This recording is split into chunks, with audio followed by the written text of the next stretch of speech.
जय Hind live times आप देख रहे हैं। मैं हूं आपके साथ नीतू गुप्ता। खबरों की शुरुआत इस वक्त की बड़ी खबर के साथ। दिल्ली में आम आदमी पार्टी की हार के बाद सीएम आतिशी आज अपना इस्तीफा सौंपेंगी। ये बड़ी जानकारी मिल रही है कि सीएम आतिशी अपना इस्तीफा सौंपेंगी और आज सुबह 11 बजे आतिशी अपना इस्तीफा एलजी सचिवालय को जाकर वहां पर सौंपने वाली हैं। ये बड़ी जानकारी इस वक्त की, क्योंकि दिल्ली विधानसभा चुनाव में बीजेपी की जीत हुई है। 48 सीटों पर भारतीय जनता पार्टी जीत हासिल करते हुए सरकार बनाने जा रही है और ऐसे में आज 11 बजे सीएम आतिशी इस्तीफा देने जा रही है। एलजी सचिवालय में उनका रेजिग्नेशन लेटर दिया जाएगा। सीएम आतिशी हालांकि कालकाजी सीट से उम्मीदवार आम आदमी पार्टी की, वो वहां से जीत गई, लेकिन पूरी आम आदमी पार्टी जो है 22 सीटों पर सिमट गई। अब ऐसे में इस्तीफा देने जा रही आतिशी आज अपना पद छोड़ेंगी और इसीलिए सीएम पद को छोड़ने के लिए 11 बजे एलजी सचिवालय जाएंगी, जहां वीके सक्सेना को अपना इस्तीफा आतिशी जो है वो सौंपने वाली हैं। तो ये बड़ी जानकारी इस वक्त की। दिल्ली विधानसभा चुनाव का रिजल्ट कल आया। इस रिजल्ट ने ये बताया कि इस बार की दिल्ली की जनता ने सत्ता परिवर्तन किया, बदलाव दिल्ली की जनता लेकर आई है और इसीलिए भारतीय जनता पार्टी को दिल्ली की जनता ने चुना है। अब ऐसे में आम आदमी पार्टी की हार, और इस बार आम आदमी पार्टी हार गई है। 22 सीटें ही आम आदमी पार्टी को मिली है।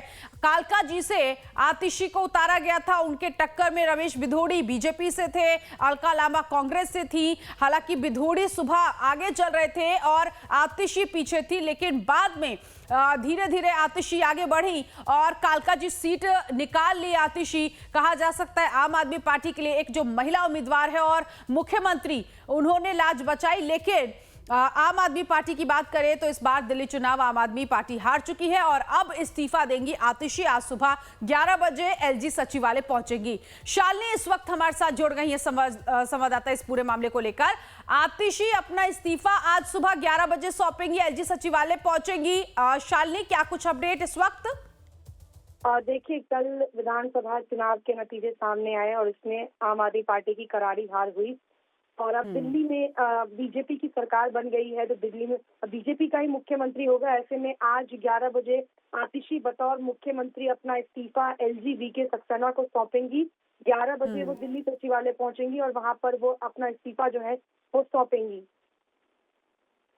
ठीक है, तो आज इस्तीफा देंगी आतिशी और 11 बजे एलजी सचिवालय पहुंचेंगे। वाकई क्योंकि जो दिल्ली सरकार का कार्यकाल है वो भी शालिनी खत्म होने जा रहा है और आज अपना रेजिग्नेशन जो लेटर है वो आतिशी फाइल करेंगी, एलजी को देंगी ये। और ऐसे में अब नई सरकार जो है वो बनने जा रही है, बीजेपी की सरकार बनने जा रही है, जिसको लेकर सीएम की रेस में भी कई नाम है, इस पर भी चर्चा करेंगे। फिलहाल आतिशी आज अपना इस्तीफा देने जा रही है। बहुत शुक्रिया शालिनी इस जानकारी के लिए। तो नजर बनाए रखिएगा, आगे जो अपडेट होगा अपने दर्शकों तक जरूर पहुंचाएंगे। तो कुल मिलाकर दिल्ली में 27 साल बाद भारतीय जनता पार्टी की वापसी हुई है। दिल्ली की जनता ने इस बार बीजेपी को चुना है। कल पीएम नरेंद्र मोदी जब बीजेपी मुख्यालय पहुंचे तो उन्होंने कई बड़ी बातें दिल्ली की जनता को लेकर किया। उन्होंने कहा दिल्ली की जनता ने काम करने वाली सरकार को चुना है। अब ऐसे में देखना यही है कि दिल्ली का सीएम कौन होगा, क्योंकि आज पूरे दिन राजनीतिक गलियारों में यही गहमा गहमी बनी रहेगी कि दिल्ली का अब सीएम कौन होगा जो कि दिल्ली को संभालेगा, संगठन को मजबूत करने के साथ ही साथ दिल्ली की जनता जिन उम्मीदों के साथ इस बार वोट उसने किया है, उन जनता की उम्मीदों पर कौन सा ऐसा चेहरा होगा जो कि खरा उतरेगा। ऐसे में कई नाम सामने आ रहे हैं, लेकिन उससे पहले आपको बता दें कि आम आदमी पार्टी की मुख्यमंत्री आतिशी बहुत कम वक्त के लिए मुख्यमंत्री रही। कालकाजी सीट से भले ही वो जीत गई, लेकिन आम आदमी पार्टी इस बार सिर्फ 22 सीटें ही निकाल पाई। तो 27 साल बाद दिल्ली में कमल खिला है। दिल्ली की जनता ने इस बार बीजेपी की झोली में भरपूर वोट 48 विधानसभा सीट भारतीय जनता पार्टी को दिया है। चुनाव परिणाम सामने आने के बाद अब सबके जहन में एक ही सवाल है कि दिल्ली का अगला सीएम कौन होगा।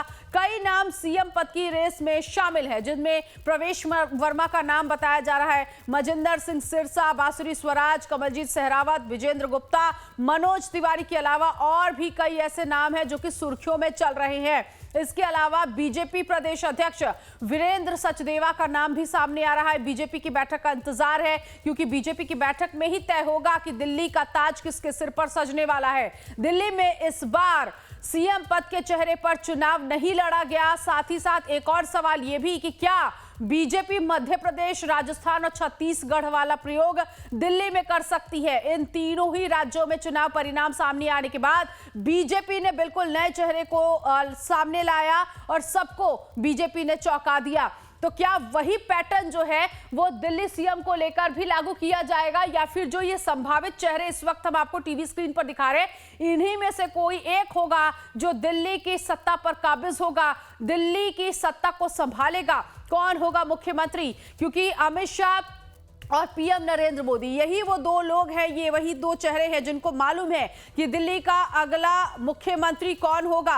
और क्या चौंकाने वाला नाम सामने आएगा? जिस तरह से हम कह रहे हैं कि छत्तीसगढ़ में जिस तरह से विष्णुदेव साय जो चेहरा सामने आया, या फिर राजस्थान में भजनलाल शर्मा का चेहरा, मध्य प्रदेश में मोहन यादव का चेहरा, बिल्कुल चौंकाने वाले ये नाम जो है सामने आए थे। तो क्या दिल्ली से भी चौंकाने वाला नाम ही सामने आएगा? फिलहाल कौन कौन इस रेस में शामिल है और क्यों वो संभावित चेहरे बताए जा रहे हैं कि दिल्ली का मुख्यमंत्री हो सकता है, एक रिपोर्ट आपको दिखाएंगे और रिपोर्ट के जरिए बताएंगे कि बीजेपी किसे अगला मुख्यमंत्री बनाने जा रही है, कौन कौन से वो संभावित चेहरे हैं। ये रिपोर्ट देखिए।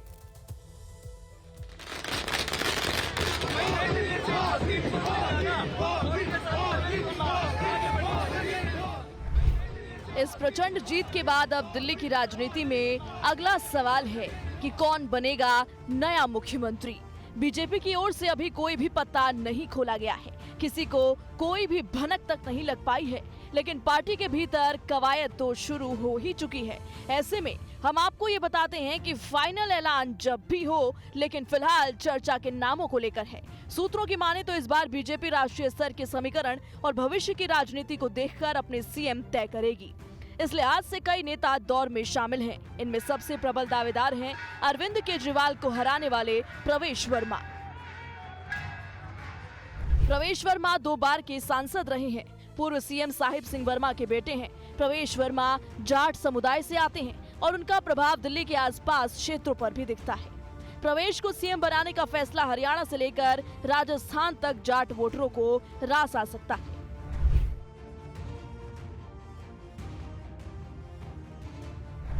दूसरा प्रमुख नाम है बीजेपी के राष्ट्रीय सचिव और विधायक मनजिंदर सिंह सिरसा। राजौरी गार्डन से चुनाव जीतने वाले सिरसा बीजेपी के प्रमुख सिख चेहरा हैं। 2021 में शिरोमणि अकाली दल से बीजेपी में आए थे। वो दिल्ली के अकाली दल के अध्यक्ष भी रह चुके हैं। तीसरा प्रमुख चेहरा है विजेंद्र गुप्ता। 2 बार के बीजेपी विधायक विजेंद्र गुप्ता बीजेपी के सीनियर चेहरा हैं। पार्टी हाईकमान दिल्ली और आसपास की महिला वोटरों को अपने पाले में रखने के लिहाज से 2 महिला सांसदों को भी सीएम बनाने पर विचार कर सकती है। पहली महिला सांसद हैं कमलजीत सहरावत। सहरावत जाट समुदाय से आती हैं। लंबे वक्त तक बीजेपी महिला मोर्चा की अध्यक्ष रही हैं। दिल्ली की मेयर का पद भी संभाल चुकी हैं। राजनीति में उनकी छवि बिल्कुल क्लीन है। दूसरी महिला सांसद का नाम है बांसुरी स्वराज। बांसुरी नई दिल्ली सीट से सांसद हैं। दिग्गज बीजेपी नेता सुषमा स्वराज की बेटी हैं। बांसुरी पेशे से वकील हैं, लेकिन इन तमाम खूबियों के बावजूद ये नेता पार्टी आलाकमान की वजह से अपनी जुबान पर अंकुश लगाए बैठे हैं। आपकी सरकार आ रही है तो अभी अगला प्रोसेस होता है कि नेता कौन? नहीं, हम अपने कार्यकर्ताओं की मेहनत पर उत्साहित हैं और दिल्ली की जनता ने जो आशीर्वाद दिया उससे हमें लगता है कि माननीय प्रधानमंत्री जी के नेतृत्व में दिल्ली में डबल इंजन की सरकार बनेगी। वीरेंद्र सचदेवा एक कार्यकर्ता है, मेरी भूमिका संगठन तय करेगा और खाली वीरेंद्र सचदेवा मेहनत नहीं कर रहे थे, दिल्ली में हमारे लाखों कार्यकर्ता हैं। उन 5 नामों के अलावा खुद प्रदेश अध्यक्ष वीरेंद्र सचदेवा के नाम पर भी मुहर लग सकती है, क्योंकि सचदेवा के नेतृत्व में ही बीजेपी ने दिल्ली विधानसभा चुनाव में जबरदस्त जीत हासिल की है। सचदेवा बेहद समझदार, सबको लेकर चलने वाले नेता हैं। इन सब के साथ कुछ राजनीतिक जानकार ये भी मान रहे हैं कि जिस तरह से चुनाव जीतने के लिए रेवड़ियों की घोषणा की गई है, उन्हें पूरा करना बड़ी चुनौती होगी। ऐसे में बीजेपी हाईकमान किसी पूर्व ब्यूरोक्रेट पर भी दांव लगा सकती है, जो दिल्ली में घोषणाओं पर अमल करने में माहिर हो। इस क्राइटेरिया में केंद्रीय मंत्री हरदीप पुरी फिट बैठते हैं। मोदी और अमित शाह या नड्डा जी ये चाहेंगे कि ऐसा व्यक्ति बने जो परफॉर्म कर सके। इन्होंने इतने वादे किए हैं, इतने फ्रीबीज और तमाम तरह के वादे किए हैं कि उसको करने के लिए एक हो सकता है, मुझे लगता है कि कहीं ना कहीं एक ऐसा व्यक्ति हो जो पूर्व ब्यूरोक्रेट्स रहा हो, या जो चीज़ों को देख रहा है, जो इसके में माहिर हो, जो समझता है कि स्कीम्स कहाँ से आते हैं, पैसे कहाँ से लाए जा सकते हैं, वादा कैसे पूरा करेंगे। तो ऐसे में ऐसा ब्यूरोक्रेट्स मुझे लगता है कि कहीं दिल्ली का सीएम बने, जो हम लोगों के जहन में भी नहीं है, वो हो सकता है। ये सारे कयास इसलिए लगाए जा रहे हैं कि बीजेपी क्या फैसला ले ले, कुछ भी कहना मुश्किल है, क्योंकि बीजेपी में संवैधानिक पद होने का कोई सेट फॉर्मूला नहीं है। कौन सीएम होगा, इसके पीछे की सटीक रणनीति क्या होगी, इसको आज तक कोई डिकोड नहीं कर पाया है। महाराष्ट्र में फडणवीस के नाम को छोड़ दे तो राजस्थान से लेकर एमपी और छत्तीसगढ़ से लेकर 2024 में हरियाणा तक पार्टी ऐसे ही चौंकाती रही है। दिल्ली से लाइव टाइम्स के लिए कमलेश सिंह की रिपोर्ट। तो दिल्ली में ये जो हफ्ता शुरू होने वाला है, गहमा गहमी बहुत बनी रहेगी और दिल्ली का अगला सीएम फेस कौन होगा, इसको लेकर बैठकें भी शुरू होने जा रही हैं, चर्चाएं भी चल रही है। इंतजार इस बात का करना होगा कि अब वो कौन सा ऐसा चेहरा होगा जिसे दिल्ली की कमान भारतीय जनता पार्टी सौंपने जा रही है। तो दिल्ली में चुनावी परिणाम आने के बाद भारतीय जनता पार्टी सरकार बनाने जा रही है। ऐसे में दिल्ली का सीएम कौन होगा जो कि संगठन को साथ लेकर चलेगा, बांधते हुए राजनीतिक जातिगत को साधते हुए रहेगा, आगे बढ़ेगा और उसे भारतीय जनता पार्टी की तरफ से दिल्ली का मुख्यमंत्री जो है वो बनाया जाएगा। तो कई ऐसे चेहरे हैं वो निकलकर सामने आ रहे हैं। प्रवेश वर्मा, विजेंद्र गुप्ता, मनोज तिवारी या फिर किसी महिला को बनाया जा सकता है मुख्यमंत्री, क्योंकि इस बार दिल्ली चुनाव में महिला वोटर्स जो है उसका परसेंटेज भी भारतीय जनता पार्टी को जो मिला, उसका फायदा जो मिला है, क्योंकि एक तरफ मिडिल क्लास को भारतीय जनता पार्टी ने साधा तो वहीं महिला वोटर्स का भी असर जो है वो देखने को मिला। जमकर महिला वोटर्स ने बीजेपी को वोट किया है। तो क्या कोई महिला जो है कैंडिडेट वो सामने निकल कर आएगी, जिसमें कमलजीत सहरावत का नाम, बासरी स्वराज का नाम निकल कर सामने आ रहा है। तो कुल मिलाकर ये वो कुछ चेहरे हैं जिन पर निगाहें बनी हुई हैं और इसको लेकर आज से ही बैठकों का दौर भी शुरू हो जाएगा, चर्चाएं भी शुरू हो जाएंगी कि किसको दिल्ली की कमान सौंपी जाए। वो एक मजबूत चेहरा जो दिल्ली की जनता से जो भारतीय जनता पार्टी ने वादा किया है उस वादे को पूरा करेगी, जो मूलभूत सुविधाएं हैं उन सुविधाओं को दे पाएगी।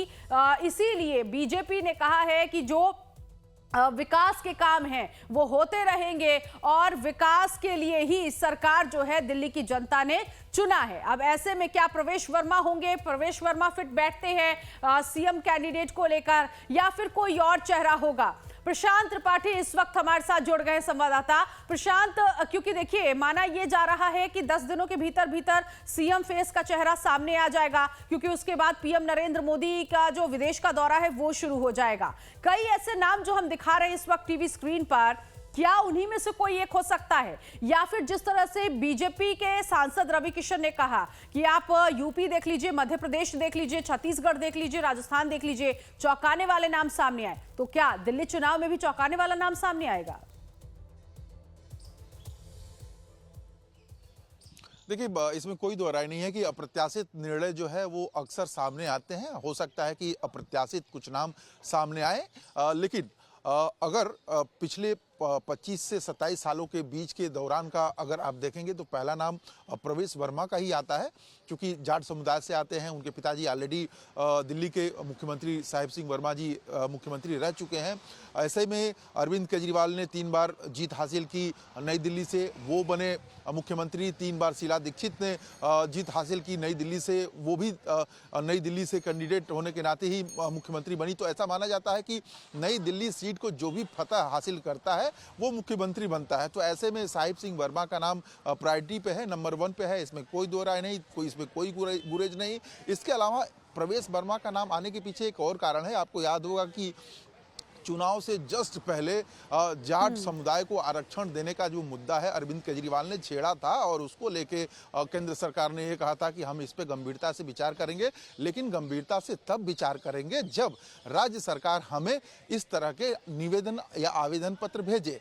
तो अब ऐसे में प्रवेश वर्मा का नाम दूसरी वजह है कि सुर्खियों में इस वजह से भी बना है कि जाट आरक्षण एक दिल्ली के लिए एक बड़ा मुद्दा रहा है और कांग्रेस ने भी इस पिच पे खेला है, आम आदमी पार्टी ने भी इस पिच पे खेला है। और ऐसे में जो जाट समुदाय बाहुल्य जो इलाके हैं यहाँ पे दिल्ली के लगभग 14 ऐसी सीटें हैं जहाँ से बीजेपी जीत के आई है और जाटों के वोट को नज़रअंदाज नहीं किया जा सकता। तो ऐसे में जाटों के अगुवा के रूप में आप प्रवेश वर्मा को देखें तो इसमें कोई दो राय नहीं, इसमें कोई गुरेज नहीं। लेकिन सिर्फ अगर प्रवेश वर्मा ही तक हम सीमित रहे तो मुझे लगता है कि ये एक अतिशयोक्ति हो जाएगी। जैसा कि ऋतु आप भी कह रही थी कि हमेशा जो बीजेपी की रणनीति होती है वो अगले कदम की तरफ होती है और अगले कदम पे अगर आप जाएंगी तो देखेंगे कि महज महीने से 2 महीने बाद बिहार का चुनाव है। ऐसे में मुझे लगता है कि ये भी संभव हो सकता है कि बिहार के चुनाव को यहीं से बैठे बैठे साधने की कोशिश की जा सके। तो ऐसे में अब फिर से 2 नाम आते हैं। पहला तो सबसे पहला मनोज तिवारी का नाम आता है और दूसरा कपिल मिश्रा का भी नाम, जी मनोज तिवारी का नाम पहले आता है, दूसरा कपिल मिश्रा। चूंकि कपिल मिश्रा को सभी लोग ये जरूर जानते हैं कि वो दिल्ली के नेता है, बड़े नेता है, लेकिन उनकी मां अन्नपूर्णा मिश्रा जो दिल्ली की मेयर रह चुकी हैं वो गोपालगंज से आती हैं, ये बात शायद किसी को पता नहीं है। तो मुझे लगता है कि बिहार का उनका कनेक्शन से हम इग्नोर नहीं कर सकते और जैसे ही कोई नाम बड़ी सुर्खियों में आता है तो वो चेहरा बन जाता है, ये तो सभी लोग जानते हैं। लेकिन इन सब के बीच में मनोज तिवारी का नाम बड़ा इस वजह से भी है कि वो प्रदेश अध्यक्ष भी रहे हैं, सांसद भी हैं, बिहार से उन्होंने हमेशा अपनी कनेक्टिविटी बना के रखी हुई है। तो ऐसे में मनोज तिवारी को इग्नोर करना मुझे लगता है कि ये नज़रअंदाज करने वाली बात हो जाएगी। तो मनोज तिवारी का नाम भी सुर्खियों में है और मुझे लगता है कि जो मैंने वजह बताई वो वजह पर्याप्त हो सकती हैं कि बिहार विधानसभा चुनाव के मद्देनजर एक ऐसा चेहरा दिल्ली में दे दिया जाए ताकि एक मैसेज जाए बिहार तक कि देखिए हमने पूर्वांचलियों के लिए दिल्ली में बैठे बिहार विधानसभा का भी यहाँ पर जिक्र कर रहे हैं और ठीक 2 साल बाद पंजाब में भी चुनाव होने हैं और जिस तरह से आम आदमी पार्टी इस बार दिल्ली विधानसभा चुनाव में 22 सीटों पर सिमटी है, पूरी कोशिश होगी भारतीय जनता पार्टी की कि वहां पर भी आम आदमी पार्टी का इसी तरह से हाल हो। तो क्या मजिंदर सिंह सिरसा भी इस रेस में, क्योंकि बताए जा रहे हैं वो भी चल रहे हैं, तो ये जो पंजाबी और जो सिख वोटर्स हैं उनको साधने के लिए बीजेपी की ये रणनीति अपनाई जा सकती है कि सिरसा भी सीएम फेस हो सकते हैं?